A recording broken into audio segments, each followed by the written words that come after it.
ആവിയിൽ വേവിച്ചെടുക്കുന്ന പലഹാരങ്ങൾക്ക് നമുക്ക് ഇത്തിരി ഇഷ്ടം കൂടുതലാണല്ലേ.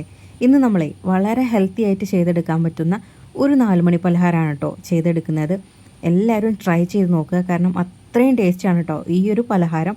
നമ്മുടെ കുട്ടികളൊക്കെ സ്കൂൾ വിട്ടിരുന്ന സമയത്തൊക്കെ ഇതൊന്നും ഉണ്ടാക്കി കൊടുത്തോളൂ. നല്ല ഹെൽത്തി ആയിട്ട് കഴിക്കാനും പറ്റും, അവർക്ക് ഇഷ്ടമാവും ചെയ്യും കേട്ടോ. അത്രയും നല്ലൊരു പലഹാരം തന്നെയാണ്.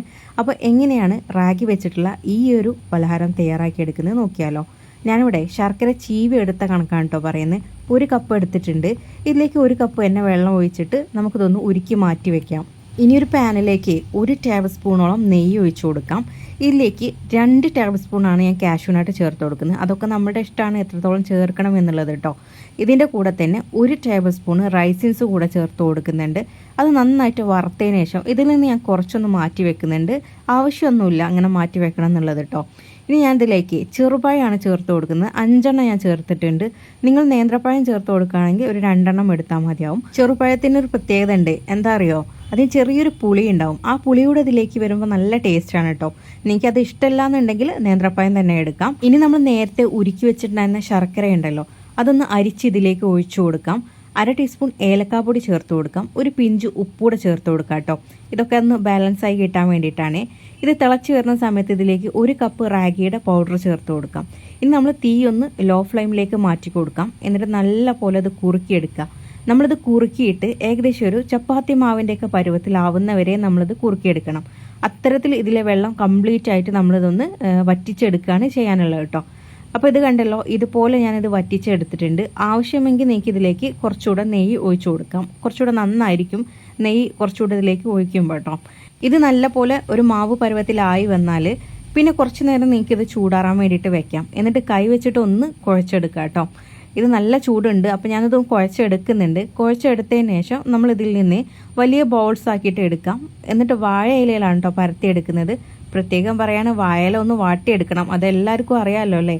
അല്ലെങ്കിൽ വാഴയില പൊട്ടാനുള്ള ചാൻസ് ഉണ്ട്. എന്നിട്ട് ഇതുപോലെ നമ്മളിതൊന്ന് പരത്തിയെടുക്കുകയാണ്. കൈ വെച്ചിട്ട് തന്നെ പരത്തിയെടുത്താൽ മതി. വേറെ നെയ്യൊന്നും അതിലേക്ക് പിന്നെ ചേർക്കേണ്ട ആവശ്യമൊന്നുമില്ല കേട്ടോ. ഇത് കൈ വെച്ചിട്ട് ജസ്റ്റ് ഇങ്ങനെ ഒന്ന് പരത്തിയെടുത്താൽ മതി. എന്നിട്ട് ഈ ഒരു വാഴയിലയിൽ ഇതുപോലെ നമ്മളൊന്ന് റോൾ ചെയ്തെടുക്കുകയാണ് ചെയ്യുന്നത്. എന്നിട്ട് ഇത് അങ്ങ് ഷേപ്പ് ചെയ്തെടുക്കുക. അതിന് വേണ്ടിയിട്ടാണ് നമ്മളിങ്ങനെ റോൾ ചെയ്തെടുക്കുന്നത്. ഞാൻ നേരത്തെ കുറച്ച് കാഷ്യൂനട്ട് റൈസിൻസും മാറ്റി വെച്ചിട്ടുണ്ടായിരുന്നല്ലോ, അത് വേറൊന്നിനും വേണ്ടിയിട്ടല്ല കേട്ടോ. ഇതിൻ്റെ മുകളിൽ ഇങ്ങനെ വെച്ച് കൊടുക്കാൻ വേണ്ടിയിട്ടാണ്. അപ്പോൾ ഇത് നമുക്ക് കാണാൻ നല്ല ഭംഗിയായിരിക്കും. അപ്പോൾ അതിന് വേണ്ടിയിട്ടാണ് ഞാൻ ഇതിങ്ങനെ ചെയ്തെടുക്കുന്നത്. എന്നിട്ട് നമ്മൾ ഈ വാഴയില നല്ല പോലെ ഇങ്ങനെ പൊതിഞ്ഞെടുക്കാം. ഇത്രയും നീളത്തിലുള്ള വാഴയില ഒന്നും വേണ്ട കേട്ടോ. ഞാൻ ആദ്യം എടുത്തപ്പോൾ നിങ്ങൾക്ക് ഫസ്റ്റത്തെ കാണിക്കാൻ വേണ്ടിയിട്ടേ കുറച്ച് നല്ല ഇതിൽ അങ്ങ് എടുത്തു എന്നേ ഉള്ളൂ. എന്നിട്ട് ഇതുപോലെ വാഴയുടെ ഇലയുടെ 2 ഭാഗവും ഇങ്ങനെ നമ്മൾ മടക്കി കൊടുക്കാം. എന്നിട്ട് നമുക്കിത് ആവി കയറ്റിയെടുക്കാം. അപ്പോൾ ഞാനിവിടെ ആവിപ്പാത്രം റെഡിയാക്കി വെച്ചിട്ടുണ്ടായിരുന്നു കേട്ടോ. ഇതിലേക്ക് ഓരോ ഇതായിട്ട് നമുക്കിതിലേക്ക് വെച്ചതിന് ശേഷം ഒരു 10 മിനിറ്റ് ആവി കയറ്റിയെടുത്താൽ മതിയാവും കേട്ടോ. കാരണം നമ്മളിത് ആദ്യമേ വേവിച്ച സാധനങ്ങളാണ്. ഇനി ഒന്ന് ആവി കയറ്റിയെടുക്കുന്ന ആ ഒരു പണി മാത്രമേ ഉള്ളൂ. ഇത് നമ്മൾ ഈ വാഴയിലയിൽ ആവി കയറ്റിയെടുക്കുമ്പോൾ പ്രത്യേക ഒരു ടേസ്റ്റാണ് കേട്ടോ. ഈ വാഴയിലയുടെ ആ ഒരു ടേസ്റ്റ് കൂടെ ഇതിലേക്ക് വരുന്നുണ്ട്. അപ്പോൾ ഇത്രയേ ഉള്ളൂ ഇത് തയ്യാറാക്കാനുള്ള ഒരു പണി കേട്ടോ. അപ്പോൾ വളരെ ഹെൽത്തി ആയിട്ടുള്ളൊരു പലഹാരമല്ലേ. റാഗി വെച്ചിട്ടാണ് നമ്മളിത് ചെയ്തെടുക്കുന്നത്. മാത്രമല്ല ഇത് നമ്മൾ ആവിയിൽ വേവിച്ചെടുക്കുന്നതുകൊണ്ട് തന്നെ എല്ലാവർക്കും കഴിക്കാൻ പറ്റുന്ന ഒരു പലഹാരം കൂടിയാണ്. മധുരമൊക്കെ നിങ്ങൾക്ക് ബാലൻസ് ചെയ്തിട്ടൊക്കെ എടുക്കാം കേട്ടോ. കൂടുതൽ ഇഷ്ടമുള്ളവർക്ക് കൂടുതൽ എടുക്കാം. ഈ 1 കപ്പിലെടുത്ത ശർക്കര ഉണ്ടല്ലോ, പാകമായിട്ടുള്ള മധുരമാണ് കേട്ടോ. എല്ലാവരും ട്രൈ ചെയ്ത് നോക്കുക. തീർച്ചയായിട്ടും എല്ലാവർക്കും ഇഷ്ടപ്പെടുന്ന ഒരു പലഹാരം തന്നെയാണ്. ഈ ഒരു വീഡിയോ നിങ്ങൾക്ക് ഇഷ്ടപ്പെടുവാണെങ്കിൽ ലൈക്ക് ചെയ്യാൻ മറക്കരുത്, ഷെയർ ചെയ്യാൻ മറക്കരുത്. ചാനൽ ഫോളോ ചെയ്തിട്ടില്ലെങ്കിൽ ഫോളോ ചെയ്യാൻ മറക്കരുത് കേട്ടോ. Thanks for watching.